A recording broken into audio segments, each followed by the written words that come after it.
Wow, matindi to. Matindi to mga kababayan ha. Si PBBM, Trillanes, COA at AMLAC ha. Biniweltahan ni Vice President Sara Duterte. Ibig sabihin nito ha, biniweltahan ha. Nagbanta. Aray ko. Matindi to mga kababayan ha. Matindi to kasi itong ginawa ng House Justice Committee ha, na inilabas na yung mga matitinding ebidensya laban kay Vice President Duterte.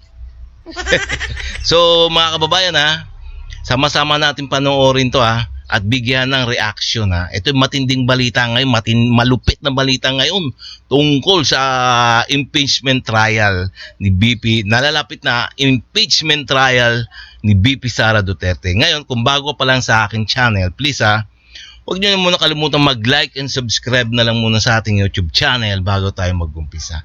Okay, no? And also, please pakisubscribe din kay Bilyonaryo channel. Okay, no? Sa kanya itong video na ating bibigyan ng matitinding reaction. Okay, no?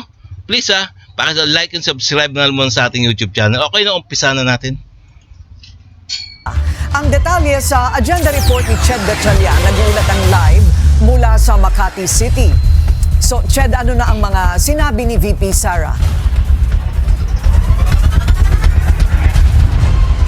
Corina, muling binanata ni Vice President Sara Duterte ang Marcos Jr. administration isang araw matapos ihayag sa House deliberations na hindi umano nagtatali ang bilyong pisong bank transactions ni VP at ng kanyang asawa sa kanyang salin. Mayroon na ring tugon ang legal team ni VP sa mga pasabog ni former Senator Antonio Trillanes at sa mga records na inilabas ng AMLAC.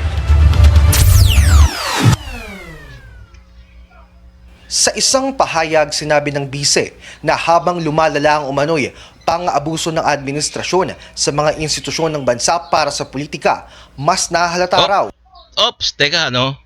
Ang sabi ng kampo ng ni Vice President Sara Duterte, no? Na ang lumabas na mga ebidensya, ibig sabihin nun, mga hindi totoo.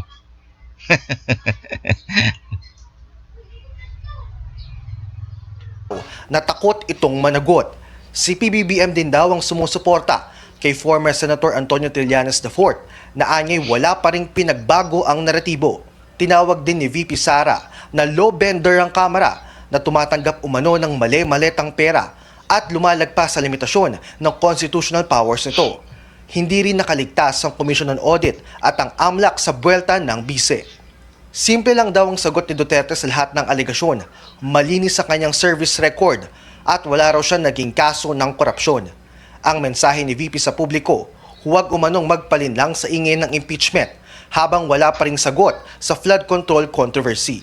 Sa isa pang pahayag, inanunsyo ni Duterte na hindi na matutuloy ang nauna niyang biyahe dahil sa last minute daw na pag-aproba ng palasyo. Pero ang hirit ni VP sa Malacanang, abangan ang kanyang bagong request. Sabi ni Attorney Michael Poa, ang spokesperson ng defense team ni VP Sara, kailangan maging maingat sa pag-interpret ng transaction details na ipinakita ng AMLAC sa House hearings. Suspicious transactions does not equate to any wrongdoing or unlawful activity. Perhaps the bank... Teka mga kababayan, no? Tignan nyo ha, kino-question na mga kampo ni VP Sara Duterte ang AMLAC. Malupit to mga kabayan. Kino-question na ibig sabihin ng mali. Mali ang isiniwalat ng AMLAC. Matindi to, no? Malupit na depensa, no? Thought or tagged it as suspicious, so umakyat no, sa AMLAC. Hindi naman ibig sabihin nun, illegal na kaagad or may money laundering na kaagad. Umabot sa 6.7 billion pesos ang na-flag transactions based sa report ng AMLAC. Wow, ang tindi. Ang lupit mga kababayan. 6.6 billion pesos. Matindi ang lupit ng report ng report ng AMLAC. At sasabihin ay mali pa at mali daw ang inilabas ng AMLAC na record. 3.7 billion pesos as accounts ng bise at 2.9 billion pesos naman sa kanyang asawa. May tugon din si Poa nang tanungin kung kilala ba ni VP Sara si businessman Samuel Uy, ang inakusahang drug lord umano ni Trillanes na nagbigay raw ng milyong-milyong pera sa bise. As to her personally knowing Samuel Uy, hindi namin napag-usapan pa. It's public information naman na kaibigan talaga ni PRRD si Samuel Uy. As to the allegation of him being a drug lord, that's merely an allegation, no? So we shouldn't conclude anything out of that. Wala rin daw sa impeachment complaints ang ilang alegasyong nilabas sa House deliberations. We're not naive, hindi ba? We have observed what's been happening sa committee hearings, pagpapalabas ng iba't ibang subpina para kumuha ng mga sinasabi nilang ebidensya, kahit ang mga ito ay hindi naman bahagi ng dalawang impeachment complaints. Una nang sinabi ni House Committee on Justice Chair Congresswoman Jervil Luistro na tila lagpas na sa kinakailangang standard para magkaroon ng probable cause ang mga ebidensyang hawak nila.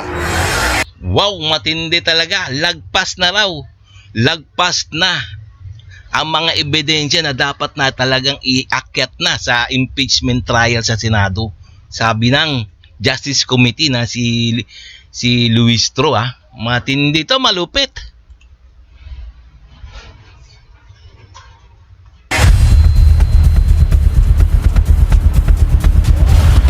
Corina, ang hamon ng defense team ni VP Duterte, pagbotohan na ng komite ang impeachment complaints dahil kumpiyansa naman daw sila na mananalo sila kung maiakyat man sa Senado ang impeachment case.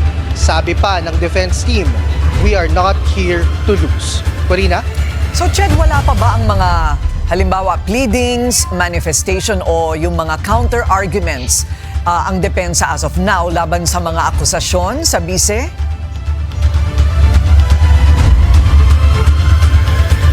Yan yung paulit-ulit natin na tinanong kanina sa defense team. Talagang maingat sila. Pero sa ngayon, hindi pa daw nila masasabi na wala pa silang magiging manifestation.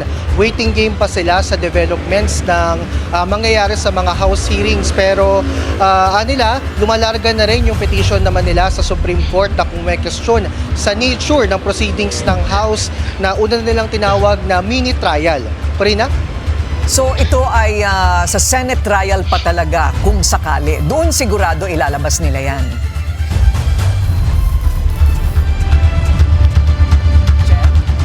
Yun ang sinasabi nila na parang ang dating nga ay talagang doon yung game face on ng defense team. Talagang hinihintay na nila dahil doon daw nila matetest kung tunay ba o may credibility ba yung mga evidence na present sa mga nagdaang House hearings at sa darating pang House hearings dito. So Ched, sa April 29, ano naman ang mga maaasahan ng legal team ng VP?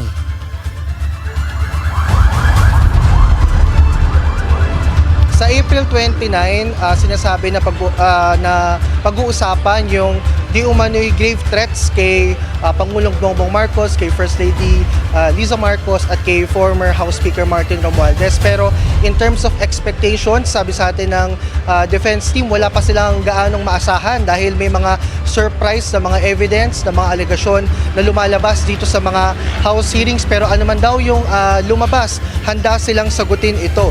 Ngayon mukhang malilimitahan yung magiging mga press briefing nila, mga panayam, dahil sabi sa atin ng defense team, ayaw nilang magkaroon ng trial by publicity. Balik sa iyo, Corina. Maraming salamat, Ched Gatchalian. Nag-uulat ng live mula sa Makati City. Matindi to, mga kababayan. Kayo na ang gumawa ng komento diyan kung ano ang ang inyong nasa loobin tungkol sa nagaganap na paglalabas na ng mga ebidensya ng Justice Committee. Matindi, malulupit na ebidensya to, mga kababayan, no? Talagang AMLAC hindi raw totoo. Ayun ang parang daw ang COA report, AMLAC, pati si Trillanes daw, parang ganun na rin ang lumalabas na hindi raw totoo. Mga pinagsasabi ng mga COA, Trillanes, ng AMLAC. Malupit nga talaga. Matindi. Kaya pwede rin kayo mag-comments dyan, mga kababayan. Okay, no? Kung dito na tayo magtatapos, mga kababayan, no? Ngayon, bago tayo magtapos, huwag niyong kalilimutan naman, mag-like and subscribe na lang muna sa ating YouTube channel, ha? Bago tayo magtapos. Okay, no? So, maraming salamat.